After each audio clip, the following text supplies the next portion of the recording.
Welcome to the second Learning Lab class, Point of View Reference Center. My name is Scott, and I am a librarian here at Arcadia Public Library. Today, we will further cover the homepage exploration and features.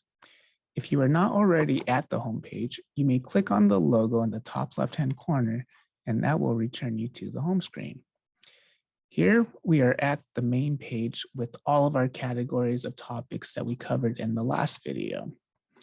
As mentioned, they are divided by tree list. However, if we click Show All, then we see exactly how large the scopes of topics that are included. They are laid out in alphabetical order for you to browse through, and there's quite a lot. However, we could go back to the category ways and revert back to how it was by going to Show Less. And now it's in its normal format. There is also an In the News carousel. This is a rotating banner or carousel that features very recent or topical discussions. You may cycle through it to the right. Also, we have In the Spotlight. This will take a topic and feature it. This is one that is heavily relevant in today's times. So because of its popularity, it's brought to the forefront should we want to explore it further. In the top right, we also have the reference shelf. These links can help with writing a thesis statement, writing position papers, or developing techniques. We can check curriculum standards, see what would entail in creating an essay online. It pretty much goes over the blueprint of how you would construct an essay.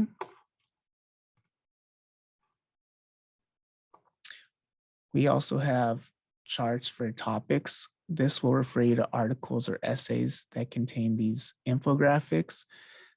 These can be images, and this pretty much isolates or limits our results to sources that could help illustrate or support a certain argument. We also have, if we click on See All Research Guides, this will be a student's bread and butter in getting started for formatting a position paper or preparing for a debate. There's 20 useful research guides to help them get started.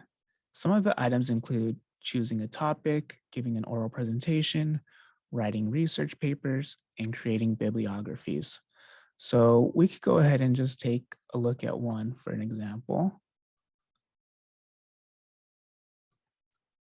And this would be an example of writing a research paper. And like I said, there's 20 total in the research guide to help students craft an argument, depending if it's an oral presentation or a position paper. Oftentimes, students will want to refer back to the reference shelf while crafting their paper. Up at the top ribbon, we also have images. We can search just for specific images as well. This is like a Google image search, but for articles with images. So let's try, for example, digital divide. And as you can see, we have our results that have images or infographics that are included, such as this, should we need to include something like this on our paper. So we could also just click back. We could go up top to the subjects. If we didn't find our topic listed below, we can browse through alphabetically. Things might be difficult to find, so we could also utilize our advanced search, which we'll cover in our next video. Also on the homepage, we could exit points of view reference should we want to check out the entire suite that EBSCO has to offer, such as Gale, Explorum, high school research, points of view back, that's where we are at. Literary Reference Center, and then let's just navigate back to Points of View Reference Center. Once again, we are back, And speaking of assistance, in the top right-hand corner is the help icon. If we navigate here, this pretty much helps you with all of your troubleshooting needs. It can also go over different search methods and how to navigate point of view reference center database as well. So there's quite a lot of topics should you get stuck anywhere.